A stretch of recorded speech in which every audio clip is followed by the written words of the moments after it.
in. We have just been informed that there has been a car crash on 93 South. It has been confirmed that 2 people have died and another 2 have been transported to the hospital. No names have yet to be released. However, it has been confirmed that the driver who caused the accident was using his cell phone while driving. We would now like to take our audience to meet Dr. Jones, who is going to inform our audience of the dangers of texting while driving.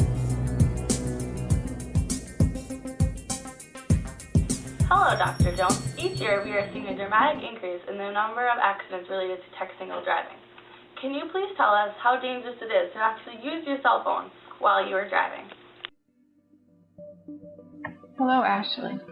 Using your cell phone while driving is more dangerous than you may know.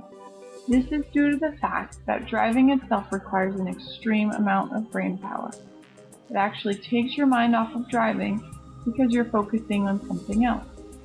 By adding another complex task, such as operating a cell phone, whether it's dialing a number, talking on the phone, texting, or checking messages, the brain becomes impaired. This results in poor cognitive performance.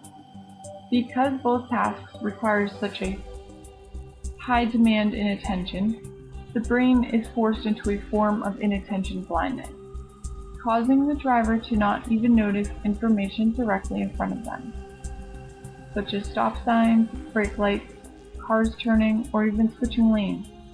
This process all begins with our eyes. Within a single second, our eyes and brain work together, telling us the size, shape, texture, and color of objects.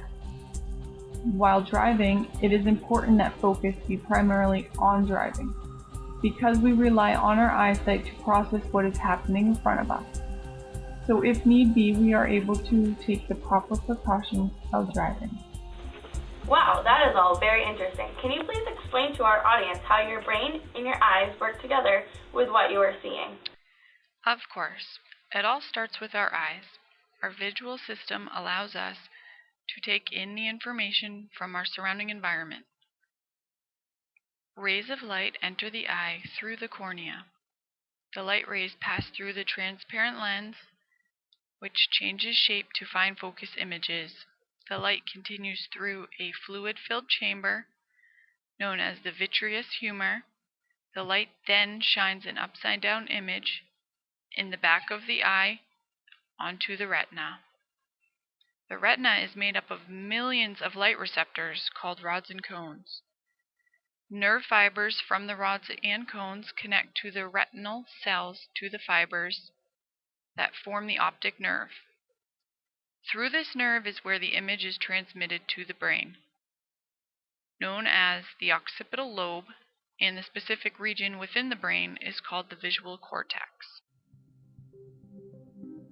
Dr. Jones, can you please explain to our audience the concept of inattention blindness that occurs while texting and driving? Inattention blindness is when a person is unsuccessful at being visually aware of an object, particularly unexpected objects such as people walking, cars turning out in front of them, sudden braking that is right in front of them because their attention was engaged on another task. If you have a look at this picture, it shows what a driver's attention is focused on.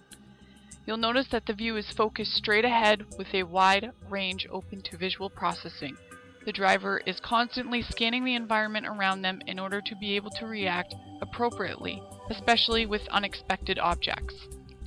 Now, if you have a look at this picture, it shows what a distracted driver is visualizing during inattention blindness. As you can see, they are clearly looking out the windshield, but their visual field was dramatically decreased and failed to even see certain objects when engaged in a cell phone conversation. Valuable and possibly life-saving information with our audience. Hopefully our audience will now think twice about using their cell phones while driving.